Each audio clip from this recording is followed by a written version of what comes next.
The revelation that followed would reshape galactic politics for generations to come. As Lily whispered to the Void Serpent, the ancient creature began to share something unprecedented. Not memories this time, but hopes. The psychic projection that filled the chamber showed visions of what the galaxy might look like if the Empire's vast resources were directed toward creation rather than conquest, toward nurturing civilizations rather than destroying them. The images were breathtaking in their scope and beauty. Worlds restored rather than strip-mined, species working together instead of cowering in subjugation, fleets of ships carrying teachers and healers instead of weapons and chains.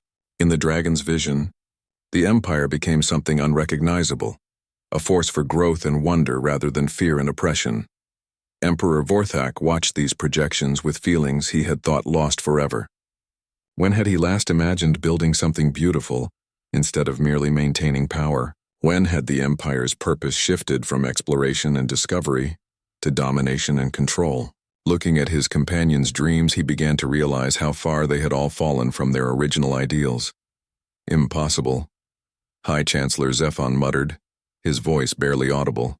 The economic systems alone, the military restructuring required, the fundamental changes to imperial law are obstacles, the Emperor finished quietly, not impossibilities. Did we not once overcome obstacles far greater when we first reached for the stars? The court stirred uneasily at this unprecedented display of philosophical introspection from their normally pragmatic ruler. Several generals exchanged worried glances, while the noble houses began calculating how such radical changes might affect their power bases. But none dared speak openly, not while the Void Serpent was clearly supporting these revolutionary concepts. Lily, meanwhile, had slid down from the dragon's head to stand on the creature's massive neck. Her small form balanced confidently as she addressed the chamber with the fearless honesty of youth. "Where I come from," she announced, her voice carrying clearly through the crystalline space. "We have a saying, it takes more strength to build than to destroy. I think your dragon is very strong, but he's tired of breaking things. Maybe he wants to try building something beautiful instead."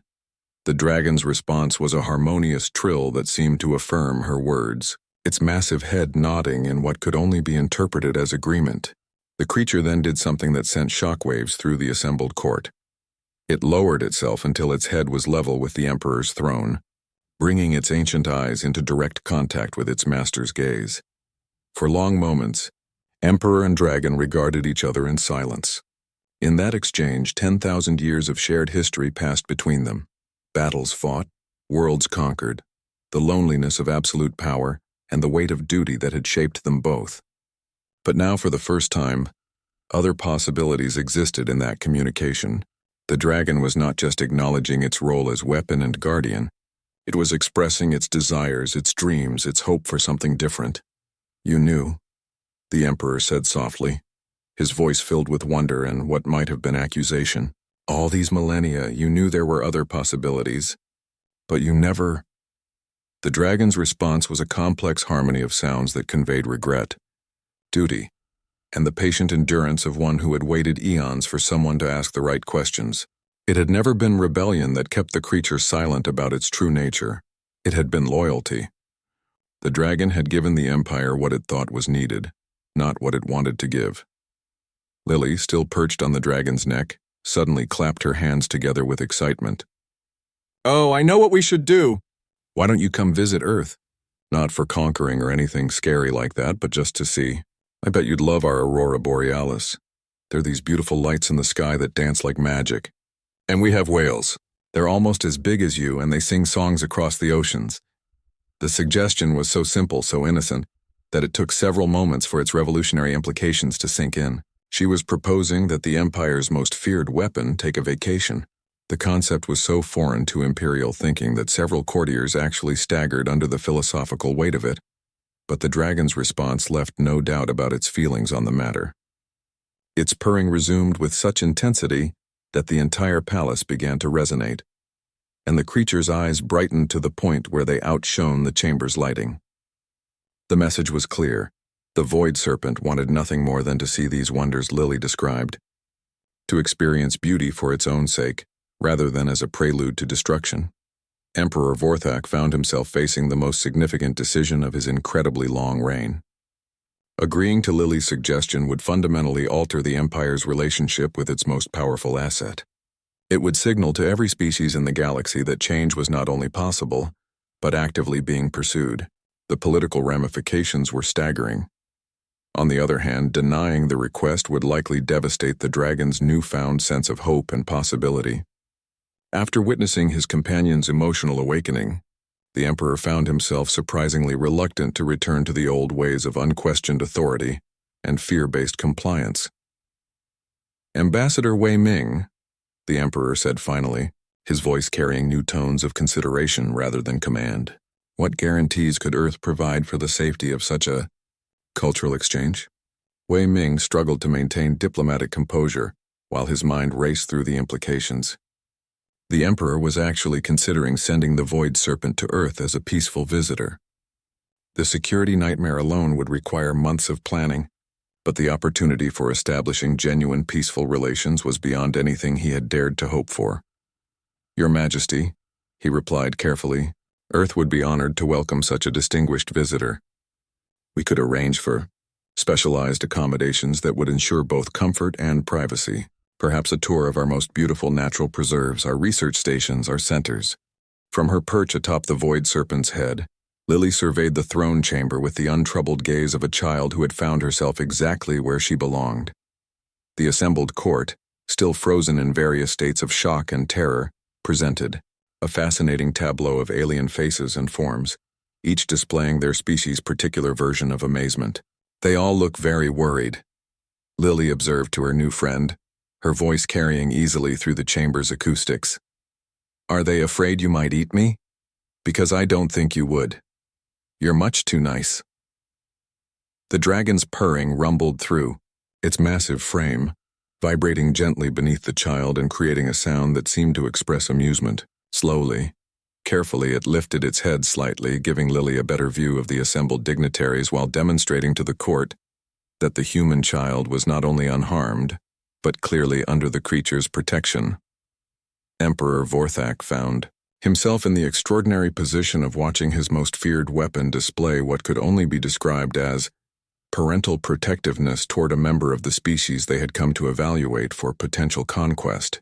The irony was not lost on him, though he was beginning to suspect that irony was the least of his concerns. "Hi, Chancellor," he said quietly, never taking his eyes off the unprecedented scene before him. "What do our xenobiological files say about human bonding behaviors?" Zephon, his usual composure completely shattered, fumbled with his datapad with all four of his hands simultaneously. "Your Majesty, according to our intelligence, humans demonstrate unusual pack bonding tendencies with non-human species. They form emotional attachments to creatures they designate as pets, regardless of size, intelligence, or potential danger. The behavior appears to be instinctual and apparently extremely effective." The understatement of the millennium, the Emperor thought wryly. In 10,000 years of rule, he had seen species attempt to placate the Empire through offerings of treasure, technology, territory, even their own children as hostages. None had ever thought to send a diplomat whose primary qualification was the ability to make his dragon happy. "Tell me, Chancellor," the Emperor continued, his voice thoughtful, "in all our studies of conquest and diplomacy, have we ever encountered a species that approached first contact through the strategy of befriending our weapons?" "Never, Your Majesty. It appears to be uniquely human in its conception."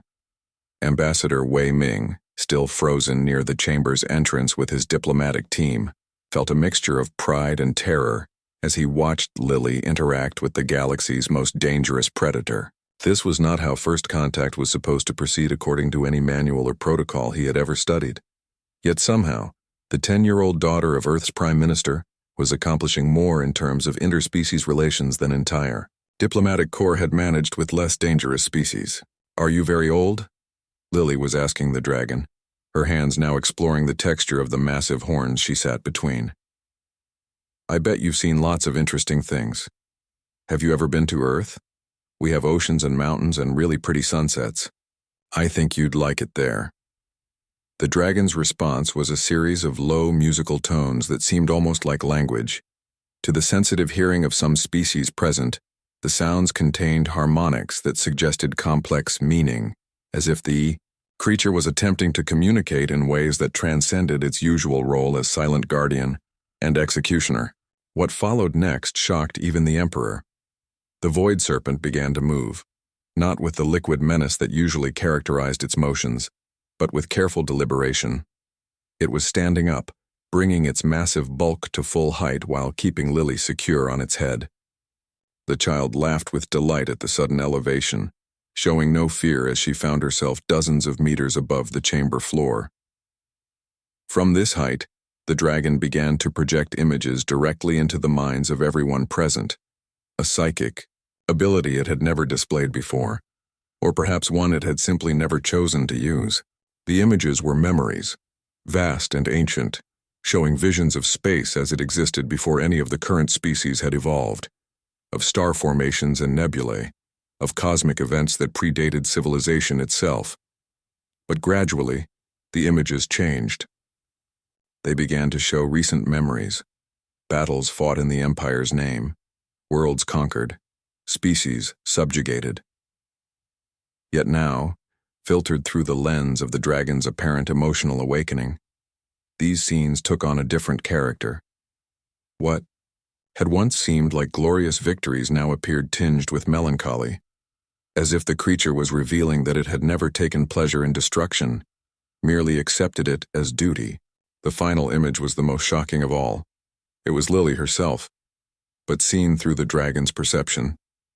To the creature, she glowed with a warm golden light that spoke of innocence and kindness, a brightness that stood in stark contrast to the cold illumination that characterized everyone else in the chamber. In the dragon's mind, she appeared not as a small, vulnerable human, but as something precious and worth protecting. "Oh," Lily said softly, her voice filled with wonder as she somehow intuited the meaning of what the dragon had shared. "You're not scary at all, are you? You're just lonely and sad, but you don't have to be anymore." She turned to face the assembled court, and when she spoke, her clear, young voice carried with absolute authority. "He doesn't want to hurt anyone. He never did. He just did what he thought he was supposed to do because no one ever told him he had a choice." The words struck the chamber like a physical force. Here was a child speaking with the moral clarity that only the innocent could possess, reframing 10 millennia of imperial history. She was suggesting that the Empire's greatest weapon had been not a willing destroyer but a being trapped by duty and circumstance, longing for something better. Emperor Vorthak felt the foundations of his worldview shifting beneath him. If Lily was correct, and the dragon's behavior certainly supported her interpretation, then what did that say about the empire he had built? What did it say about the nature of power itself? "Your Imperial Majesty," Ambassador Wei Ming finally found his voice, though it trembled with the magnitude of what he was about to propose. "Perhaps we should consider that humanity's greatest diplomatic gift is not our technology or our resources, but our ability to see the person beneath the role, the individual beneath the symbol." The Emperor turned his silver gaze to the human ambassador, and for the first time in their encounter there was no coldness in those ancient eyes. Instead, there was something that might have been curiosity, or even hope. "You suggest," the Emperor said slowly, "that your species offers us not submission or alliance, but friendship?" "We offer you the possibility," Wei Ming replied carefully, "of discovering what your empire might become if it were built on something other than fear." Above them, Lily had somehow convinced the dragon to lower its head so she could whisper something in what passed for its ear. Whatever she said caused the creature to emit a sound of pure joy, a harmonic so beautiful that it made the crystalline walls ring like bells. The transformation that swept through the throne chamber was subtle at first, then increasingly profound. As the void serpent's purring continued, the crystalline walls began to emit a soft, warm glow that none present had ever seen before. The harsh, cold light that typically illuminated imperial proceedings gave way to something gentler, more welcoming, as if the palace itself was responding to the unprecedented display of contentment from its most fearsome resident. Lily had settled herself cross-legged beside the dragon's massive head, one small hand resting comfortably on the creature's snout, while she chatted away with the unconscious ease of a child who had found a willing listener. She told the dragon about Earth, describing blue skies and green grass, about her pet hamster named Mr. Whiskers, and about how she had wanted to be an astronaut ever since she was old enough to look up at the stars. "Do you miss flying among the stars?" she asked, her voice filled with genuine curiosity. "I bet it's wonderful to swim through space like it's an ocean. Do you ever race comets?" "I would, if I could fly like you." The dragon's response was a series of low, musical rumbles that seemed almost conversational in nature. Its great eye remained fixed on the child with unwavering attention, and occasionally it would shift slightly to bring its head closer to her voice, as if trying to absorb every word she spoke. Emperor Vorthak observed this interaction with feelings he could not entirely name. Fear, certainly. The recognition that his most powerful weapon was potentially compromised. But beneath that was something he had not experienced in millennia: wonder. The child's effect on his companion was undeniable. But more than that, it was revealing aspects of the creature he had never suspected existed. The Void Serpent had served the imperial throne since before recorded history, bound by ancient pacts and cosmic forces that predated civilization itself. It had been weapon, guardian, and symbol of imperial might, but never had it shown the capacity for simple pleasure. Watching it now responding to a human child's innocent affection with obvious joy, the Emperor began to question how much he truly understood about his most loyal servant. "Your Majesty," whispered High Chancellor Zephan, his usual bombastic voice reduced to barely audible levels. "Perhaps we should intervene? The situation is highly irregular." The Emperor's silver gaze shifted to his advisor, and the look in those ancient eyes was enough to silence any further commentary. This was beyond irregular. It was unprecedented, potentially revolutionary, and absolutely fascinating. The political ramifications could wait. Right now, he was witnessing something that might never happen again in the history of the universe. Meanwhile, Ambassador Wei Ming and his delegation remained frozen near the chamber's entrance, caught between diplomatic necessity and parental instinct. Every fiber of his being screamed that they should retreat, remove the child from danger, and salvage what they could of the mission. But he could see what everyone else saw. The dragon was not threatening Lily. If anything, the creature appeared to be protecting her, its massive bulk positioned in a way that shielded her from the rest of the chamber. "I wonder," Lily was saying, her voice carrying clearly through the crystalline space, "if you ever get tired of being so important all the time. It must be hard work being scary when maybe you'd rather just be yourself." The observation struck the chamber like a thunderbolt. The child had somehow intuited what none of the Empire's greatest minds had ever considered, that the Void Serpent might experience its role as a burden rather than a privilege. The dragon's purring shifted, taking on overtones that seemed almost melancholic, as if acknowledging the truth of her words. "I get tired of being the Prime Minister's daughter sometimes," Lily continued with the casual honesty of childhood. "Everyone expects me to be perfect and grown up and important. But sometimes I just want to play with my hamster and read stories about brave knights and friendly dragons." She paused, considering her words carefully before continuing. "Maybe you're a friendly dragon who just has to pretend to be scary because that's your job. That must be lonely." The dragon's response was immediate and profound. Its purring stopped abruptly, replaced by a sound that none present had ever heard from the creature. A low, mournful keen that spoke of eons of isolation and duty. The sound was heartbreaking in its raw emotion, and several of the assembled courtiers found themselves blinking away unexpected tears. Without hesitation, Lily wrapped her small arms around as much of the dragon's snout as she could manage, her tiny form insignificant against the creature's massive scale but somehow providing comfort. That size alone could not measure. "It's okay," she whispered, her voice barely audible, but somehow reaching every corner of the chamber. "I understand. Sometimes we all have to be things we don't want to be, but right now, you can just be you." The effect on the Void Serpent was extraordinary. The creature's massive frame shuddered and then, incredibly, it began to shift its position, moving with careful precision to avoid harming the child. It rearranged itself until it could curl partially around her, not imprisoning but sheltering, creating a space where she was safe and warm and completely protected. Emperor Vorthak felt something shift inside his chest, a sensation he had not experienced since his own childhood. Lost in the mists of history. For the first time in millennia, he was seeing his companion not as a weapon or a symbol of power, but as a living being capable of suffering, loneliness, and now, apparently, joy. The political implications were staggering. How could he maintain the Empire's iron grip on the galaxy if his most feared weapon was revealed to be capable of gentleness? How could the throne's authority survive the knowledge that the Void Serpent could purr like a contented pet?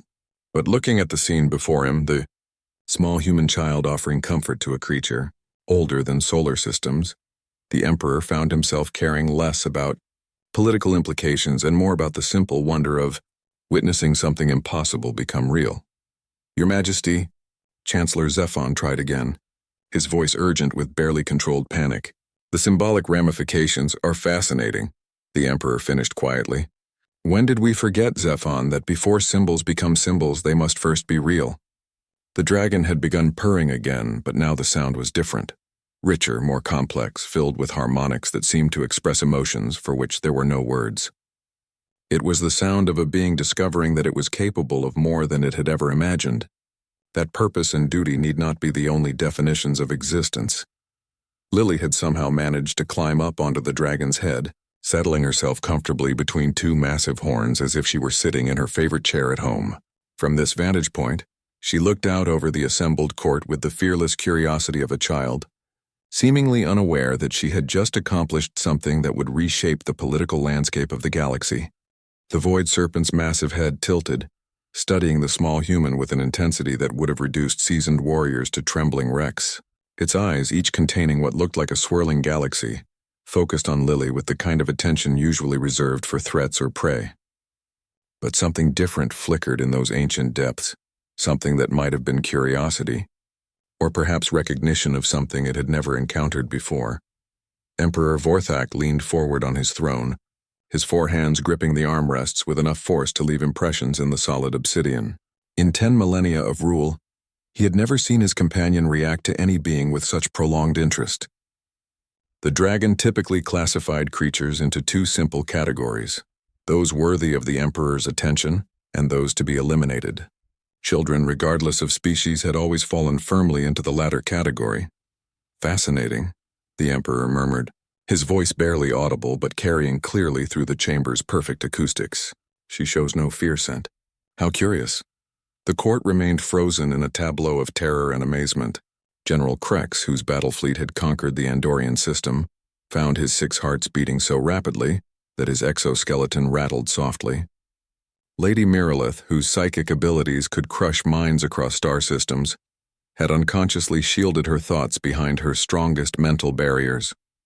Even the Imperial Guards, beings bred for absolute fearlessness, stood like statues, afraid that any movement might trigger a catastrophe. Lily, oblivious to the cosmic tension surrounding her, took a small step closer to the dragon. Her movement was natural and unhurried, the way a child might approach a large dog in a park. She kept her hands visible and moved slowly, demonstrating an intuitive understanding of how to approach a powerful creature without triggering its defensive instincts. "My daddy says you're very old," she said conversationally, as if discussing the weather with a neighbor. "Is it lonely being the only one of you?" The question struck the chamber like a physical blow.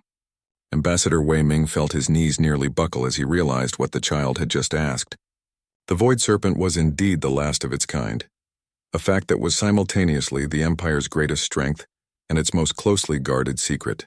The dragon species had been extinct for millions of years, with only this single individual surviving through unknown means, bound to the imperial throne through arcane rituals that predated written history. The dragon's response was unexpected. Instead of the explosive violence that everyone anticipated, it lowered its massive head even further, bringing one enormous eye level with the small girl. The eye was beautiful in its terrible way, containing depths that seemed to stretch into infinity, with colors that had no names in any known language. Lily stepped closer still. Now within easy reach of jaws that could swallow a small spacecraft, she raised one tiny hand and, before anyone could stop her, placed it gently against the dragon's snout. Her small fingers looked impossibly delicate against scales that had survived the heat of stellar cores and the crushing pressure of collapsing galaxies. The contact sent a visible shudder through the void serpent's massive frame. Its eyes widened slightly, and for a moment something that might have been surprise flickered across features capable of expressing ancient intelligence. The dragon had not felt a touch motivated by simple affection in longer than some civilizations had existed. "Your scales are warm," Lily observed with wonder, her palm still resting against the creature's snout. "I thought you might be cold living in space and all." What happened next would be debated by xenobiologists and imperial historians for generations to come. The void serpent, terror of the galaxy and destroyer of worlds, began to purr. The sound started as a low rumble deep in the creature's chest, so profound that it seemed to emanate from the very foundations of the palace. Gradually, it rose in pitch and volume until it filled the entire chamber with a harmonic that had never been heard before, at least not in recorded history. The crystalline walls began to resonate with the sound, creating overtones that turned the throne room into a vast musical instrument. Emperor Vorthak's expression shifted from imperial composure to something approaching shock. His forearms relaxed their grip on the throne as he watched his faithful companion, the creature that had served as judge, jury, and executioner for his empire, respond to a human child's simple kindness with what could only be described as contentment. The purring continued, growing richer and more complex. Some of the assembled courtiers, despite their terror, found themselves moved by the unexpected beauty of the sound. It spoke of ancient loneliness finally finding solace, of a predator remembering what it felt like to be simply a living being in need of connection. Lily smiled with the pure joy of a child who had successfully befriended a new pet. She moved her hand in gentle strokes along the dragon's snout, marveling at the texture of scales that were simultaneously harder than diamond and smoother than silk. Each stroke seemed to deepen the creature's obvious pleasure, and its purring grew even more pronounced. "You are lonely," she said softly, her voice filled with the compassion that only children could express without self-consciousness. "But you don't have to be anymore. I could be your friend if you'd like." The offer was so simple, so genuine, that it cut through 10,000 years of imperial protocol and cosmic politics like a knife through silk. Here was no strategic alliance, no diplomatic maneuvering, no calculation of mutual benefit. Just a small human offering friendship to a creature that had forgotten such things existed.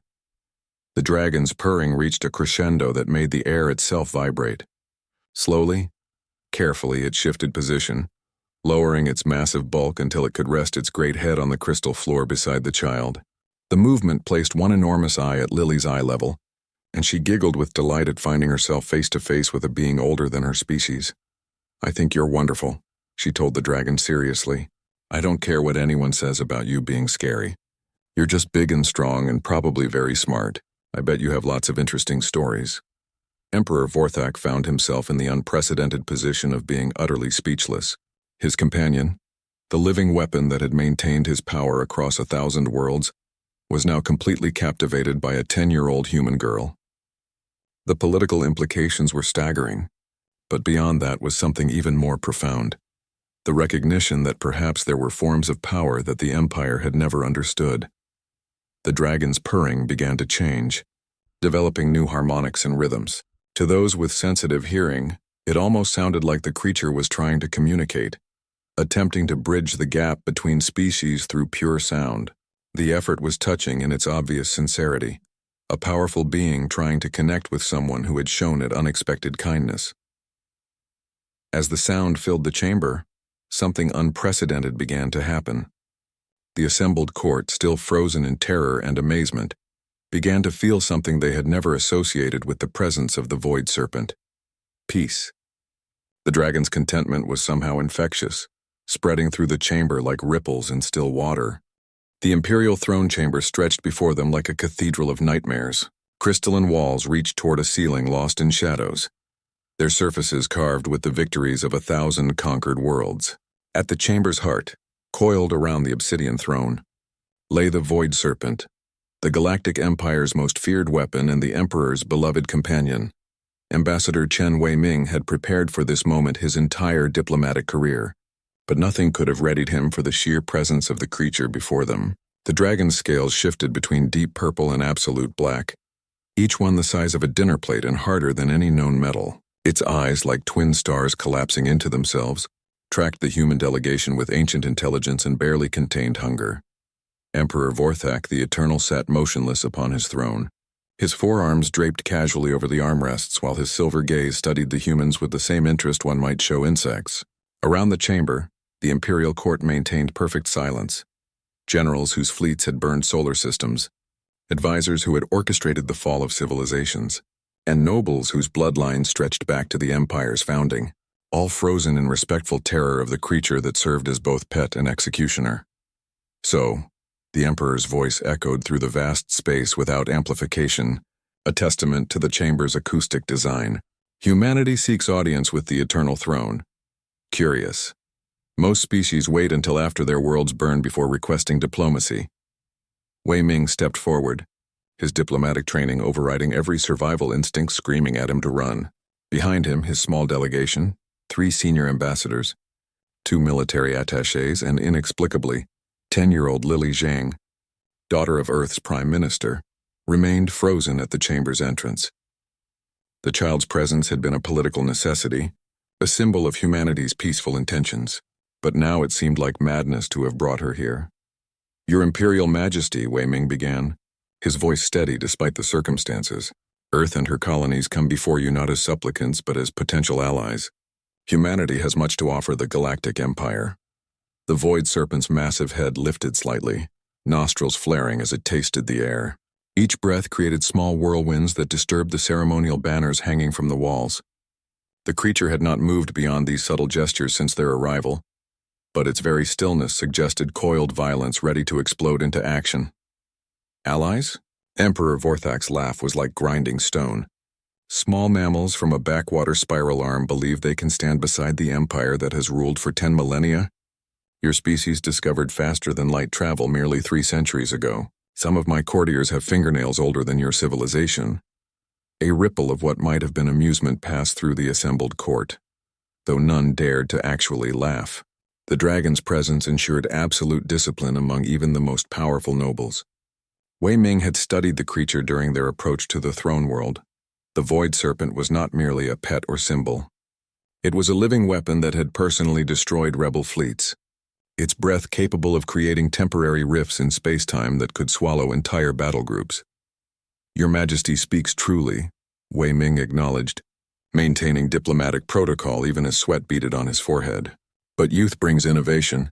Humanity may be young among the stars, but we have qualities that could benefit the Empire. Our adaptability, our creativity, your what?" The Emperor leaned forward slightly and the Void Serpent's eyes flared brighter. "Your tendency to fight hopeless wars? Your stubborn refusal to accept inevitable defeat? Your strange pack bonding with creatures that should terrify you? Yes, we have observed these traits. They are curious." The silence that followed was absolute. Even the usual background hum of the palace's system seemed muted, as if the building itself held its breath. Wei Ming felt the weight of not just his own life but the future of his species, pressing down on his shoulders. One wrong word, one perceived insult, and the delegation would become the dragon's next meal while Earth burned under imperial bombardment. It was then that a small sound broke the silence, the soft pad of footsteps on crystal. Every head in the chamber turned as Lily Zhang walked past the frozen diplomatic party.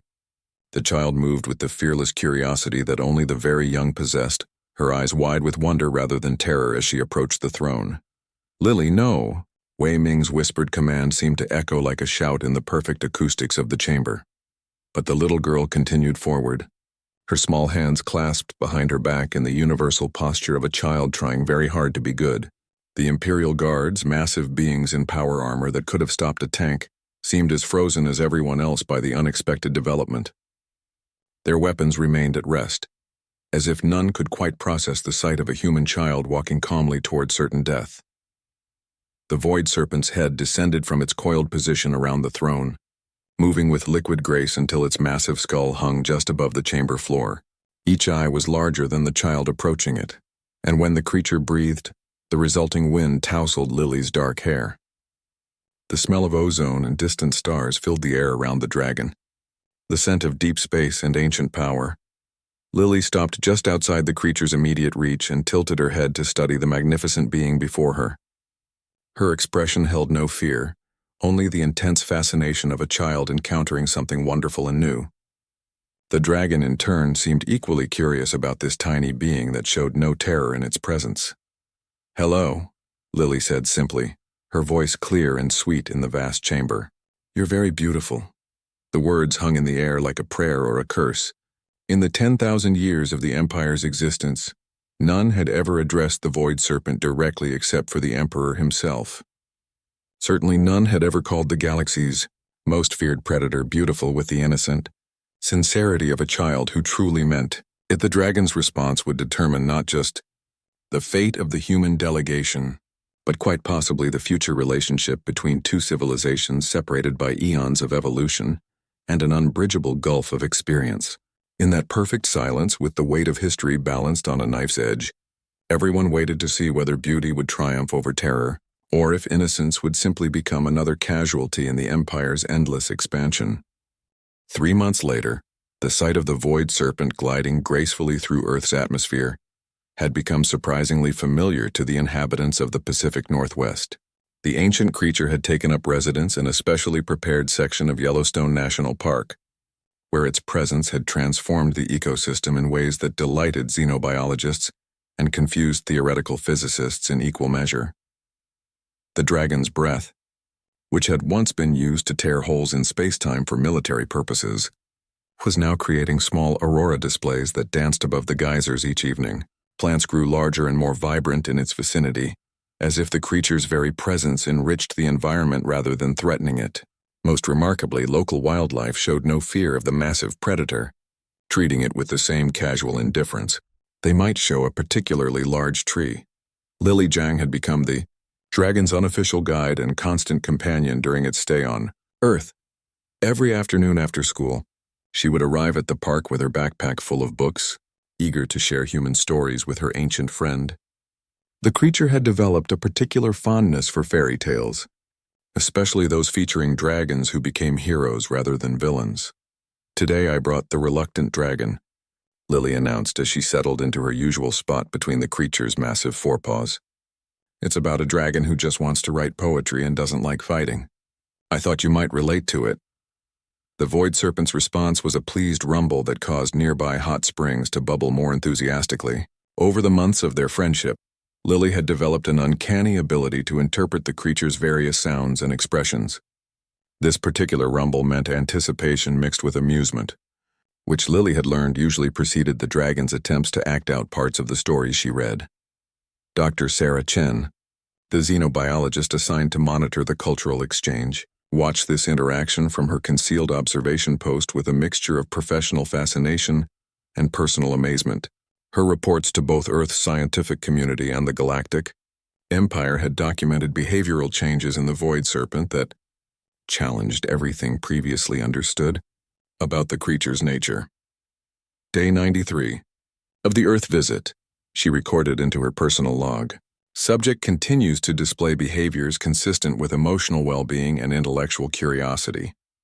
Today's activities included atmospheric flight patterns that appear to be purely recreational rather than territorial, extended observation of migrating bird flocks with no apparent predatory intent, and what can only be described as play behavior involving cloud manipulation.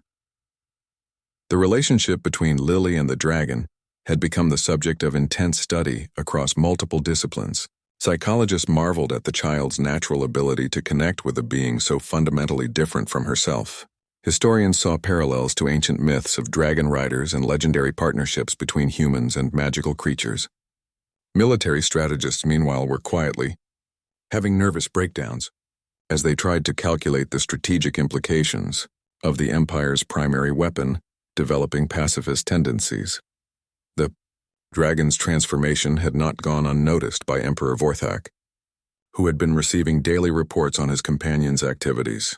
The updates painted a picture of a being discovering joy for the first time in millennia, swimming in Earth's oceans with obvious delight, sunbathing on mountain peaks while listening to human music, and engaging in elaborate games with Lily that seemed to involve creating intricate patterns in the clouds.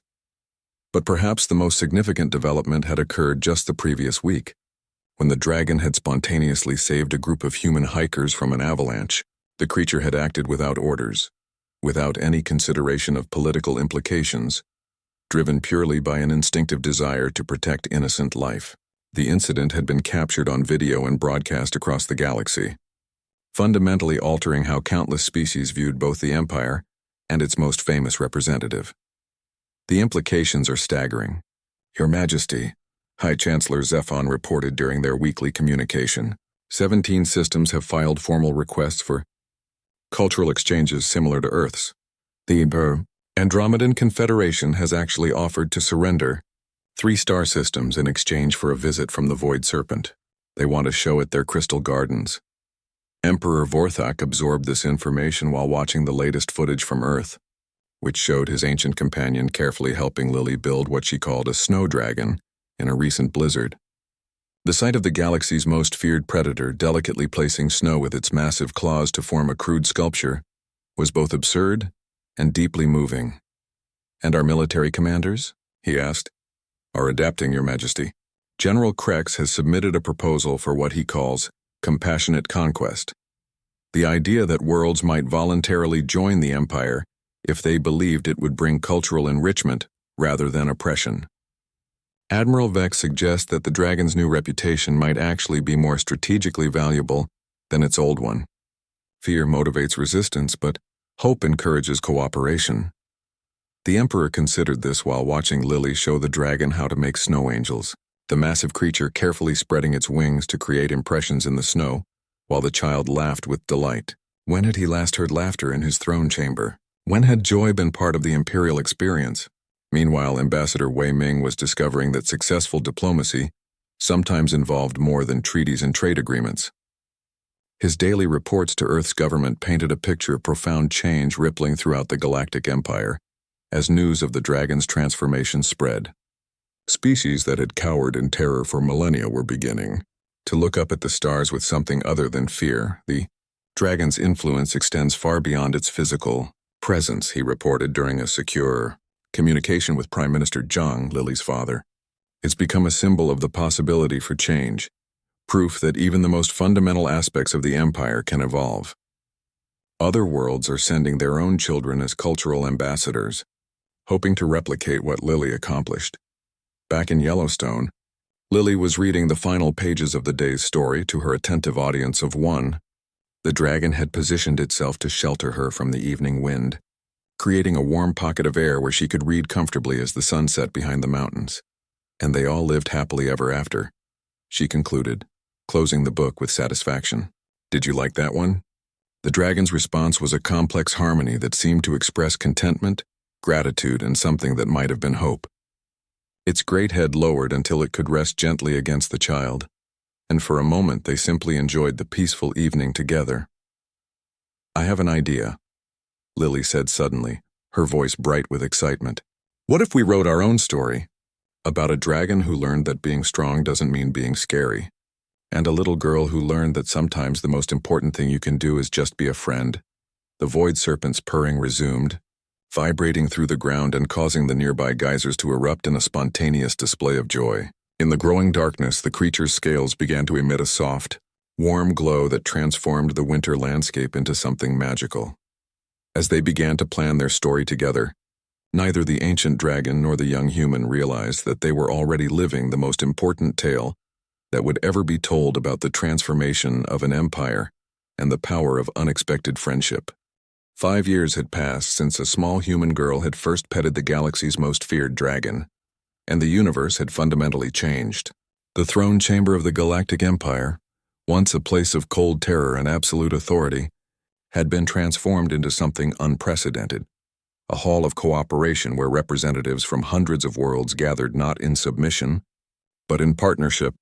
The crystalline walls still reached toward the shadowed ceiling, but now they were inscribed with the stories and achievements of member civilizations, rather than conquest records. Gentle light streamed through new windows that opened the chamber to the palace gardens, where children from dozens of species played together under the watchful protection of imperial guards who had learned to smile. At the chamber's heart, the obsidian throne remained, but Emperor Vorthak no longer sat upon it in isolated majesty. Instead, he stood among his guests, his forearms animated as he discussed the latest joint scientific expedition with representatives from the Andromedan Confederation.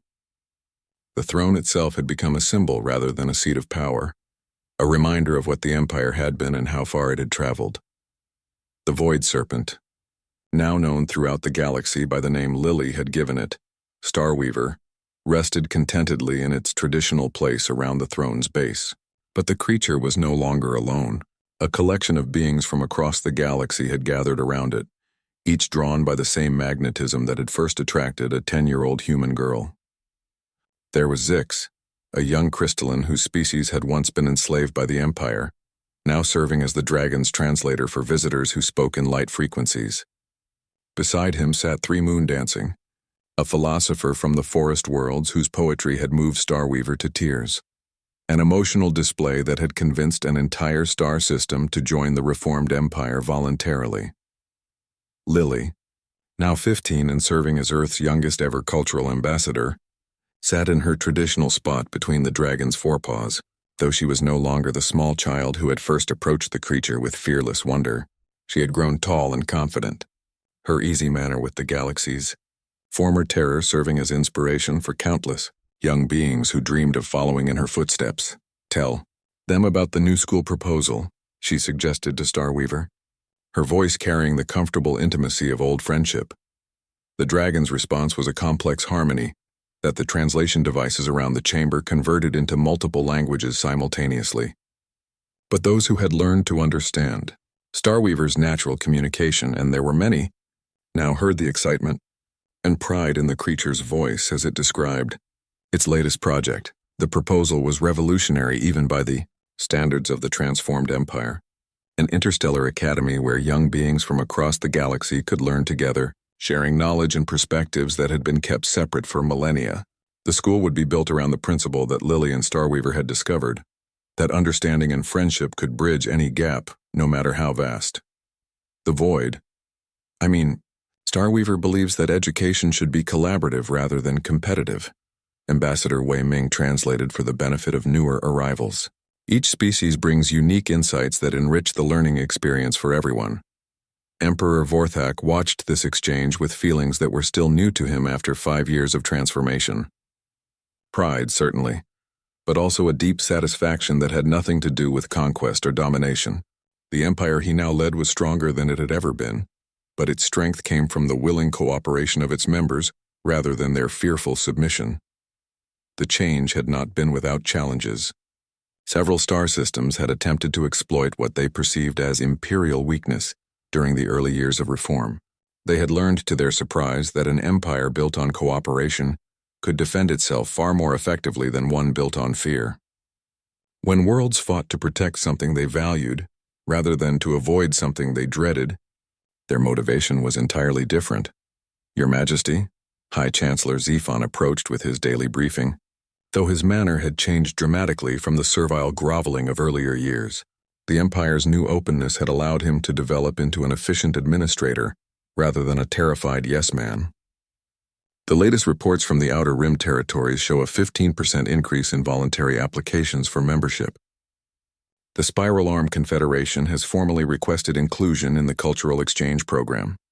The Emperor nodded, unsurprised. Word of the Empire's transformation had spread throughout the galaxy, carried by traders, diplomats, and sometimes by Starweaver itself, who had developed a fondness for visiting worlds that requested its presence. The dragon had become an ambassador of hope, proof that change was possible even in the most seemingly immutable circumstances. And the resistance movements? The Emperor asked, though he already suspected the answer. Collapsing faster than we can track them, Your Majesty. It's difficult to maintain a rebellion against an empire that keeps asking if there's anything it can do to improve your quality of life. Lily laughed at this exchange, a sound that had become as much a part of the throne chamber's acoustics as Starweaver's purring. That's the thing about friendship, she said to the assembled representatives. It's really hard to stay angry at someone who genuinely cares about making you happy. The truth of her observation was evident throughout the chamber. Where once there had been rigid protocol and fearful silence, now there was animated discussion and the comfortable noise of beings who trusted each other enough to disagree openly. Arguments still occurred, But they were about the best ways to achieve shared goals rather than desperate attempts to avoid punishment. Starweaver stretched luxuriously, a movement that would once have sent courtiers scrambling for cover, but now merely prompted people to adjust their positions to accommodate the dragon's comfort. The creature had grown even larger over the years, as if freedom and happiness had allowed it to reach its full potential. But its size was no longer a source of intimidation. Children climbed on its back during public audiences. Scientists consulted with it about cosmic phenomena, and artists sought its opinion on works inspired by its natural beauty. "I've been thinking," Lily said, settling more comfortably against Starweaver's warm scales, "about our story, the one we started writing that first day." The dragon's attention focused on her with the intensity that had once been reserved for potential threats but was now directed toward anything that brought joy or interest. "I think maybe we got the ending wrong," she continued. "We kept trying to write and they lived happily ever after, but that's not really how stories work, is it? The best stories don't end, they just keep growing and changing and getting more interesting." Starweaver's response was a harmony so beautiful that it made the crystalline walls chime in sympathetic resonance. Around the chamber, conversations paused as beings stopped to listen to the sound that had become synonymous with hope and transformation throughout the galaxy. Emperor Vorthak found himself smiling, an expression that would have terrified his subjects 5 years ago, but now simply marked him as someone who had learned to find joy in unexpected places. Looking around the chamber filled with representatives from hundreds of worlds, all working together toward common goals, he realized that Lily was absolutely right. This wasn't an ending at all. It was just the beginning of a much larger story, one that would be written not by conquest or domination, but by the simple recognition that every being in the galaxy had something valuable to contribute. And at the heart of it all would always be the memory of a small human girl who had looked at the universe's most feared predator and seen not a weapon, but a friend in need of understanding. The story would continue, growing and evolving with each new world that joined the transformed empire, each young being who learned that differences were strengths rather than threats, and each moment when fear was replaced by wonder. And through it all, Starweaver would purr, filling the cosmos with the sound of contentment and hope, proof that even the most ancient hearts could learn to love.